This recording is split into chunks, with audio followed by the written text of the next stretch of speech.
अधिकतर लोगों को अपने कानूनी अधिकार के बारे में पता नहीं होता है और उनकी गिरफ्तारी कर ली जाती है। मुकदमा कैसा भी हो, चाहे छोटा हो या बड़ा हो, कहीं ना कहीं उन लोगों को गिरफ्तार कर लिया जाता है जिन लोगों को पता नहीं होता है, जानकारी नहीं होती है कि ये भी कोई हमारा अधिकार है।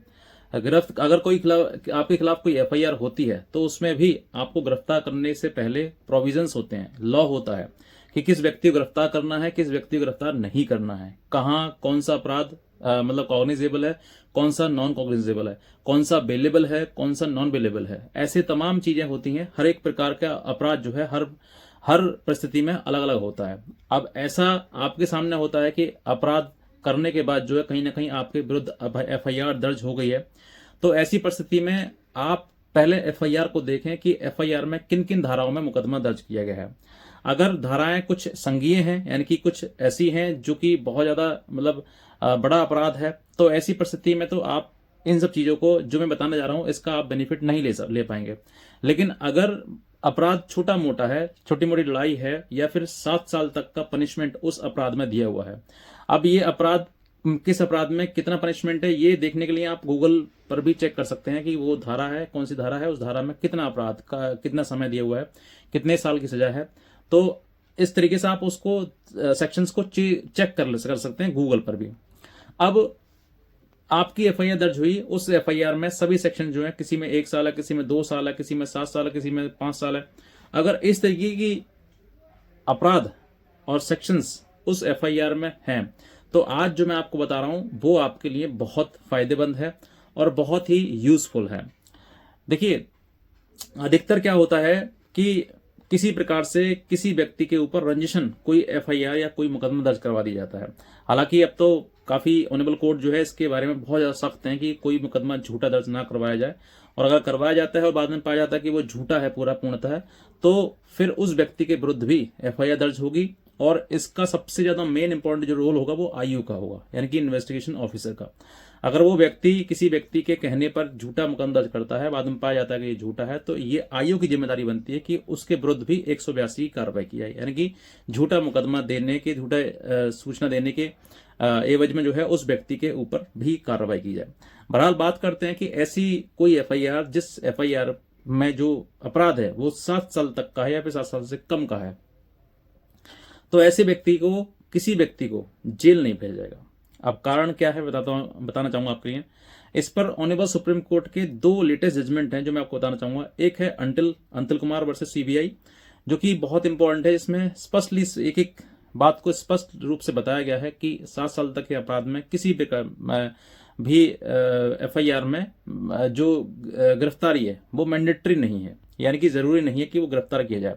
हाँ, किन परिस्थितियों में उस व्यक्ति को गिरफ्तार किया जा सकता है कि वो व्यक्ति भगोड़ा हो, भाग रहा हो, हाथ नहीं आ रहा हो पुलिस के, पुलिस बार बार उसको परेशान, मतलब पुलिस की ड्यूटी बनती है उसको अरेस्ट करना, उसको नोटिस रिसीव कराना, और अगर वो व्यक्ति बार बार भाग रहा है और पास नहीं आ पा रहा है पुलिस से जो है वो डर के भाग रहा है या फिर किसी प्रकार से वो भगोड़ा है, तो ऐसे व्यक्ति को जो है वो गिरफ्तार कर सकती है कि भाई हमें डर है कि ये व्यक्ति कहीं ना कहीं कोर्ट तक नहीं आ पाएगा और ये भाग भी जाएगा।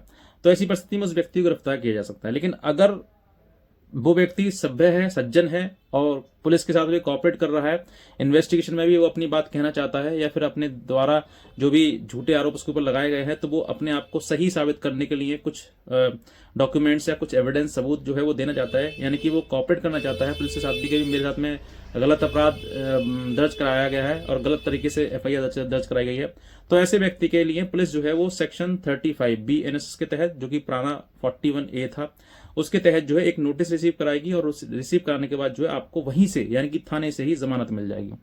अब ऐसी परिस्थिति में आपके लिए ऐसी जो फॉर्मेट होगा, जो आपके पास नोटिस होगा, उस नोटिस में सबको लिखा हुआ होगा कि आप कहीं ना कहीं जो इसका जुडिक्शन है कोर्ट का या फिर थाने का, उससे आप बाहर नहीं जाओगे, और अपने जो गवाह हैं या जो विक्टिम है उसको कभी किसी प्रकार से कोई हार्म नहीं पहुंचाओगे, झगड़ा नहीं करोगे। ये सब चीज़ें जो है वो कंडीशन से हैं, उन कंडीशन पर आप टिक कर देंगे, हाँ कर देंगे, हाँ ठीक है साहब हम नहीं करेंगे, किसी प्रकार कोई छेड़छाड़ नहीं करेंगे सबूतों के साथ में कोई, ये सब चीज़ें हैं। वो नियम शर्तें हैं जो एक नोटिस में दी हुई होती है, उन सभी नियम शर्तों को आप हाँ करते हुए एक अंडरटेकिंग दे देंगे अपनी तरह द्वारा, और ये नोटिस जो है आप रिसीव कर लेंगे। नोटिस रिसीव करते ही आप ये मान लीजिए कि आपकी थाने से जमानत हो चुकी है। अब आपका थाने में कोई काम नहीं है। अगर पुलिस को लगता है कि हाँ ये एफआईआर सही है, तो पुलिस इन्वेस्टिगेशन करने के बाद जो है इसमें चार्जशीट लगा सकती है। और अगर लगता है कि हाँ ये फॉल्स, पूरी एफआईआर फॉल्स कराई गई है, कोई ऐसा मतलब कोई एविडेंस नहीं है, कोई गवाह नहीं है, कोई विटनेस नहीं है, लेकिन फिर भी वो एफआईआर दर्ज कराई गई है, तो ऐसे व्यक्ति को उस एफआईआर में एफआर भी लगा सकती है, यानी कि फाइनल रिपोर्ट भी पुलिस के द्वारा लगाई जा सकती है। अब ऐसी परिस्थिति में दोनों ही आपके सामने हैं, यानी कि एफआर भी लग सकती है, चार्जशीट लग सकती है। ये डिपेंड करता है कि उस मुकदमे में किस तरीके से क्या क्या एविडेंस दिया गया है। अब वो एविडेंस आपके द्वारा भी लिया जाएगा और उसके द्वारा से भी लिया जाएगा, यानी कि जो दोनों है, एक विक्टिम है और एक एक्यूज पार्टी है, दोनों पार्टी से वो एविडेंस लिया जाएगा, किसकी एविडेंस ठीक है, किसकी एविडेंस ज्यादा है, क्या किस एविडेंस के आधार पर एफआईआर सही साबित करी है, तो वो चार्जशीट बन जाएगी। और अगर नहीं बन साबित कर पाते हैं तो फिर वो एफआईआर बन जाएगी। तो ये दोनों डिपेंड करते हैं फिर पुलिस के ऊपर। तो ऐसी परिस्थिति में जहां पर भी आपके सामने आता है, तो ये बेस्ट ऑप्शन है जो कि आपके लिए है। 41 का नोटिस जो पहले था, अब 35 का बन चुका है।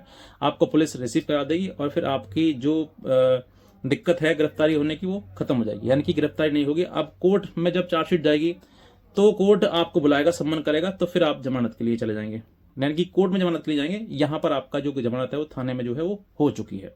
अब आपको कोई डरने का, घबराने की आवश्यकता नहीं है। आप अपना जीवन अपना घर पर रहकर आसानी से चैन सुकून से जी सकते हैं। ऐसा नहीं है कि भाई शाम को पुलिस आ जाएगी, हमें भागना पड़ेगा, हमें हाई कोर्ट जाना पड़ेगा। यहाँ वहाँ कहीं भागने की आवश्यकता नहीं है। आपको घर पर ही आपको सब कुछ, ये सब कुछ पूरा जो फैसिलिटी है वो मिल जाएगी। बस एक चीज़ है कि आपको पुलिस के साथ कोऑपरेट करना होगा। पुलिस के साथ में अगर आप आंख में चलिए खेलोगे तो फिर पुलिस जो उठा के तुम्हें सीधे जेल भी भेज सकती है। ये पुलिस के ऊपर डिपेंड करता है। तो इसीलिए ये आधार है जहां पर आप बच सकते हैं एफआईआर होने के बावजूद भी। लेकिन अगर इसका दुरुपयोग किया, मिसयूज किया, तो पुलिस के पास सेकंड ऑल्टरनेट ऑप्शन भी है कि वो उस व्यक्ति को गिरफ्तार करके जेल भी भेज सकती है। तो ये पहले से ही आप मतलब तैयार रहिए, प्रिपेयर रहिएगा, ऐसी कोई भी गलती मत करिएगा। अगर आपको एक बार बेल मिल चुकी है, एक बार आपने नोटिस रिसीव कर चुके हैं, उसके बाद आप किसी भी प्रकार की ऐसी कोई गलती ना करें जिस गलती का पछतावा आपको जेल में जाके हो। तो इतने कह जाऊंगा। नए हैं सब्सक्राइब करिएगा, और कोई भी लीगल हेल्प अगर आप हमसे चाहते हैं तो मैंने नंबर जो सामने आपको दिया हुआ है वो इसीलिए दिया है ताकि आप जो है घर बैठे मेरे से लीगल हेल्प ले सकें। बस इतने कह जाऊंगा। आज का वीडियो देखने के लिए आपसे बहुत धन्यवाद।